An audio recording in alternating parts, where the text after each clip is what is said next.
그러시면 안 됩니다. 기준이 있는 투자, 깡센 인사이드에서 함께 하세요.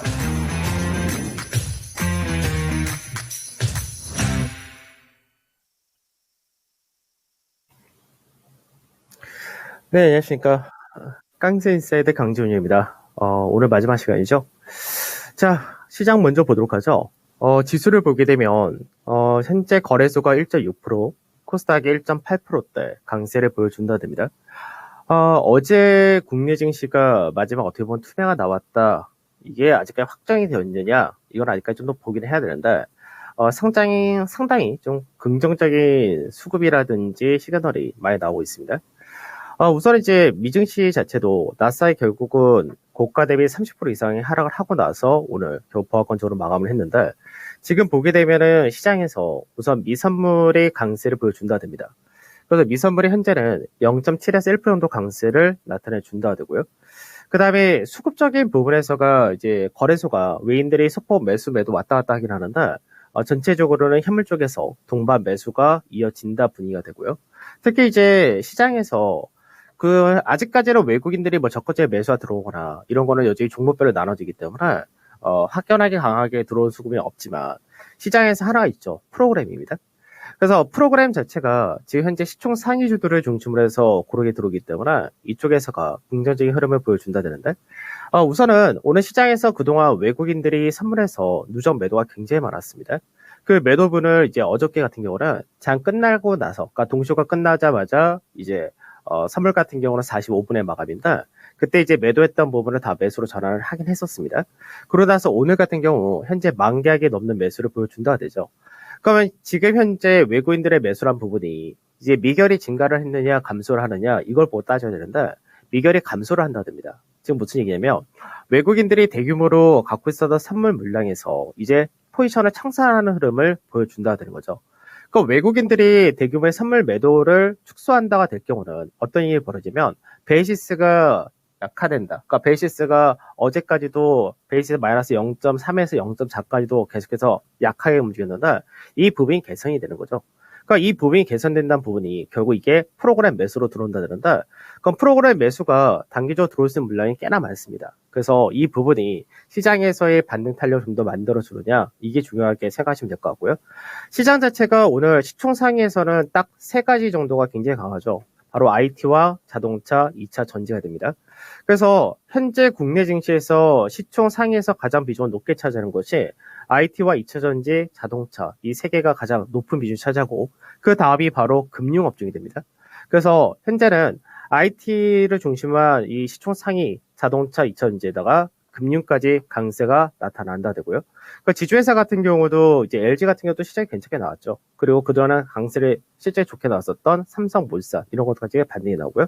그 외적으로도 이제 조선이 강세를 좀 띈다 되고요. 건설 역시 마찬가지고, 화학에서도 역시 강세가 나온다 이렇게 되죠. 그리고 철강 역시도 강세가 포스코가 한 2%대까지 올라오니까, 그 외적으로 이제 어저께 시작 발표했던 카지노 쪽에서도 강세를 띄운다 됩니다. 그래서 대부분이 강세를 보여준다 그런데, 그 안에서 이제 시세가 좀 약하거나 한쪽은 여전히 좀 상당히 약하긴 합니다. 다만 종목별로 좀 차이가 난다 되는데, 오늘 이제 NC소프트 같은 경우는 실적 발표한 이후 급등세를 좀 보여주고 있고요. 반대로 이제 게임 내에서 넷마블이라든지 이쪽은 실적이 안 좋게 나왔다는 부분이 좀 영향받고, 크래프톤은 실적이 잘 나왔음에도 불구하고 소폭 약하죠. 그리고 현대중공 같은 경우는 이제 MSC에 편입이 들어갑니다. 근데 이 부분이 시장에서는 오히려 차익 실현의 물량 떨어진다 되고요. HMM 아까 실적 발표하고 내려오는 흐름을 보여주다가 다시 다 올라왔죠. 실적 잘 나왔습니다.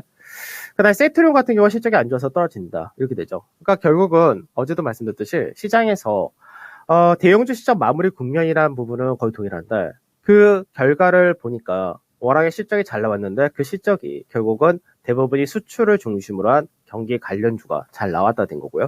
반대로 성장 관련주들은 실적도 안 좋았지만 시장에서 성향도 좀 안 맞춰준다 이렇게 되다 보니까, 오늘 아침에도 설명해드리겠는데 시가총액 상위 20위 내에서의 성장에 대한 비중 자체가 굉장히 작아졌습니다. 그래서 이런 부분이 국내에서도 반대로 좀 더 키울 수 있는 그런 모멘텀을 만들어줄 수 있다고 보시면 되는데, 하나씩 좀 보도록 하죠. 이제 아까 수급을 먼저 보게 되면 수급에서가 이제 거래소는 외인들이 소폭 매수와 매도로 왔다 갔다 하는데 기관에서의 매수가 4,500억이죠. 그래서 금융투자와 연계금에서 들어온 물량은 프로그램이다라고 보시면 될 것 같고요. 코스닥도 올해 동반 매수가 들어오는데 코스닥도 이제 낙폭과대 반등이 나오게 되지만 IT 부품 이쪽 소부장관 쪽에서가 역시 실적이 좋은 쪽이 되겠죠. 그다음에 선물에서 매수를 굉장히 많이 키운다 됩니다. 그래서 현재 11,000계약 정도 매수가 들어온다 되는데 그동안 외국인들이 만기 이후로 선물 쪽에서 매도가 굉장히 많았습니다. 그래서 그동안에 외인들이 선물을 가장 많이 팔았을 때가 45,600개까지 팔았었고 어저께 한 2,000개 좀 넘게 축소했었고 오늘 이제 추가적으로 만기약 이상 매수를 하면서 32,000개 정도까지 축소 들어오는데 청산을 한다는 이야기는 시장에서 이제 추가적인 하락을 보지 않는다라고도 볼 수 있습니다. 그래서 이 부분이 계속해서 이어지느냐가 앞으로 중요할 겁니다. 그래서 이게 이어진다 됐을 경우는 베이시스가 좋아진다라고 말씀드렸는데 베이시스 자체가 마이너스 현재 0.18 정도 되죠. 그러니까 이게 마이너스 0.25% 미만에서는 꾸준히 프로그램이 돌기 때문에 이게 들어오게 된다가 될 경우는 역시 프로그램 쪽에서도 추가적으로 단기간에 들어올 수 있는 물량이 약 1조 1,000억 정도가 된다가 됩니다. 그래서 앞으로 이제 외국인들의 선물 매도 축소와 더불어서 프로그램이 얼만큼 더 강세에 띄워줄 거냐 이게 좀 중요하게 생각을 하시면 될 것 같고요. 그 다음에 지수상으로 보게 되면 지수가 결국 이제 2,600이라는 자리대가 굉장히 중요한 자리다라고 말씀드렸는데 2,590에서 2,615 결국 이 라인대가 앞전에 저점이기도 하지만 이 자리대가 국내 자산가치 1.0배 자리입니다. 그래서 자산가치 1.0배라는 자리가 우리나라가 이제 2008년도 리먼 사태 이후로 그동안 이제 실적이 증가를 하는 시기에서는 자산가치 1.0배가 깨진 적이 이번이 처음인데, 그러니까 일시적인 이탈이었냐, 이게 오늘이냐, 이제 다음 주 초냐, 확인이 되겠죠. 그러면 시장에서 지금 아직까지 거래되기 많지는 않습니다. 왜냐면 대부분의 투자자분들이 지금 경계감이라는 것도 많고, 아직까지 확연하게 악재란 부분이 해소된 것도 없기 때문에 상당히 여기에 대한 경계감을 가진다가 됩니다. 다만 시장에서 거래대금이 없을 때 프로그램이 들어오고 그리고 외인들도 실적주를 중심으로 좀 사고 기관 역시도 그런 모습을 보여준다 되면은 아까 말씀드렸던 시총 최상에서 성장주들에 대한 비중이 많이 떨어졌기 때문에 그런 부분에서 반등이 추가로 나올 수 있다 되는데 좀 불안하신 분들은 기준을 잡으실 때를 어디를 잡으시냐면 박스권의 중간 마진에서 2,690 잡는 것이 아니라 올해 작년 말부터 올해 초 계속해서 하락 추세를 만들었던 이 자리대를 기준으로 잡으셔야 되는데 이 자리가 다음 주 정도 되면은 2650에서 65포인트 사이가 될 겁니다.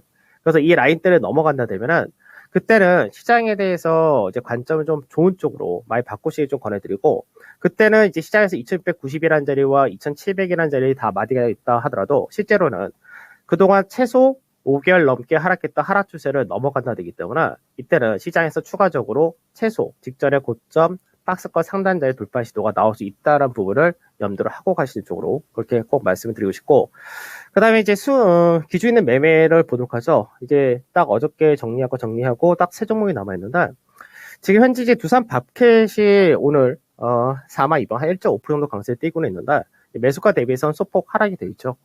그 다음에 이제 LS 같은 경우는 이제 현재 1% 정도 강세를 띄운다 되어 있고요. 그 다음에 현대 위아가 오늘 5%좀 넘게 상승하면서 이제 매수가 이상으로 올라왔는데 이 종목들 이제 하나씩 좀 더 체크를 해드리도록 하겠습니다. 먼저 이제 두산 밖이시죠. 자, 조금 큰 그림으로 설명해드리죠 하죠. 자, 주간 차트인데 두산 밖에서 실적이 잘 나왔었죠. 그러고 나서 이제 연말까지 제2공장을 또 설립을 한다 되고요. 나중에 복구를 하는 상황, 그러니까 우크라이나가 복구를 하는 상황에 들어오게 된다면 그때 모멘텀을 받는다가 됩니다. 그리고 이제 미국에서 인프라 투자 관련된 법안이 아직까지 처리가 안 된 상태인데 그 역시도 모멘텀 받는다고 보시면 되는데 두산 밥켓 같은 경우는 실적은 좋은 상태에서 밸류 부담은 없습니다. 그 상태에서 지금 박스권에서의 흐름을 계속 이어간다가 되겠죠. 박스권의 상단 자리를 언제 넘어가느냐 사실 이게 관건인데 지금 현재는 박스권의 중간 마디자리 선호에서 움직인다 정도가 되겠죠. 그래서 지금 현재 단기적으로 볼 때는 추세를 돌파하고 지지를 받아주는 과정이기 때문에 현재 자리가 눌림 자리가 되기도 합니다. 그래서 손절은 앞전에도 39,500원 정도 잡아들었었는데 뭐 그 정도 잡으면 그대로 똑같게 가시면 될 것 같고 시장에서 반등이 나오면서 윗자리를 간다 했을 때 이번에는 박스권 상단 44,000 전후가 돌파 자리가 됩니다. 그래서 1차 목표는 44,000 정도 잡으시고 돌파가 나오게 될 경우는 앞전에 매물이 많았던 자리대 이 라인대가 2차 정이 된다 48,000원 정도를 2차 목표로 설정하시면 될 것 같고요. 그 다음에 이제 LS를 보도록 하죠. LS 같은 경우는 시장에서 지금 현재 뭐 실적을 아직까지 발표 안 했습니다. 오늘이냐 다음 주 월요일이냐 이 사이인데 LS는 지금 현재 실적을 놓고 볼 때도 굉장히 좋은 케이스고 그리고 성장이라는 부분을 놓고 볼 때도 굉장히 좋은 케이스입니다. 그래서 실질적으로 최근 들어서 수급적인 부분을 보게 되면은 이제 확실하게 물량을 모아가는 그런 모습이 이제 기관들에서 나타난다 하는데 LS는 지금 현재 지주회사 평가를 받기 때문에 굉장히 저평가를 더 심하게 받고 있는 그런 케이스다 생각하시면 될 것 같고 LS 같은 경우 지금 현재 저항이 좀 센 자리가 실제로는 61,000원에서 64,000원 이 라인대가 저항이 좀 셉니다. 근데 이 라인대는 이제 실적 발표 더불어서 넘어가느냐가 관건인데 이거를 넘어간다가 될 경우는 이제 1차 목표 64,000 정도 잡으시는데 넘어가게 될 경우는 앞전에 박스가 상단 자리까지도 크게 열어놓을 수 있는 그런 케이스입니다. 그래서 2차 목표를 75,000원 이상 잡는다 이렇게 보고 가시면 될 것 같고 그 다음에 이제 현대위아죠. 현대위아는 이제 앞전에도 한번 매매다 다시 두 번째지만 현대위아가 지금 사실 시장에서 자동차가 다 좋은 케이스입니다. 그래서 실적 매출 증가라든지 이제 서서히 계속해서 차량용 반도체 공급 이슈도 어느 정도 완화되는 공간인데 오늘 이제 현대차가 이제 미국의 조지아에 공장 설립을 한다. 아직 공식적으로 발표는 안 했지만 이제 거의 확정이 되어 있죠. 그래서 그런 부분은 시장에서 앞서도 한번 말씀드렸던 부분이지만 미국 내에서 공장을 설립하게 될 경우 이제 공작 기계라든지 이런 쪽에 대한 매출 증가가 나오는 케이스가 됩니다. 그래서 현대위아는 이제 러시아 관련된 우려를 가지고는 있지만 실제로 이제 앞으로 공작 기계 부분 이런 쪽에서가 1분기도 흑자 전환했지만 앞으로 더 좋아질 수 있다는 측면에서가 위가 열리는 케이스입니다. 그래서 전체적으로 볼 때는 앞전에 71,000원짜리 전후가 저항이 좀 센 자리였고 이 자리대를 한번 건드리면서 현재는 전체적으로 두 번의 저항을 받았다 됩니다. 그래서 이번에 윗자리를 가게 될 경우는 돌파가 세 번째 나온다 이 방향을 보시면 되는데 1차 목표를 71,000원, 71,000원 아니라 74,000원, 5,000원 정도 보셔도 될 것 같고요. 여기를 돌파하게 될 경우는 상당히 좀 가파르게 올라가는 케이스가 됩니다. 그래서 돌파가 나온다 될 경우는 그 다음에 2차 목표를 85,000원 정도까지 열어두셔도 좋은 케이스다. 이렇게 말씀드리도록 하겠습니다.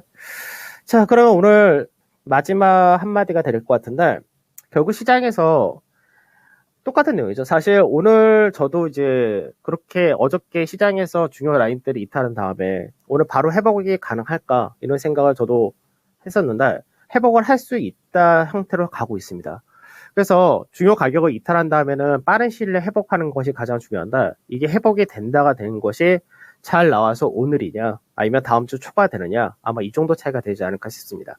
그래서 시장 자체가 지금 현재 무조건 비관적으로 생각하실 것도 없고 그 시장이 올라간다 할 때도 어차피 시장에서 현재 중심이 되는 건 실적주라는 건 거의 변동이 없는데 여기서 잘 체크를 하셔야 될 게 지금 실적 관련주는 좀 비싸고 성장률 많이 빠져있기 때문에 싸 보입니다. 다만 실질적인 우리가 속 내용을 보고 앞으로의 업황이라든지 실적 증가라는 부분을 볼 때는 결국 실적주로 갈 수밖에 없습니다.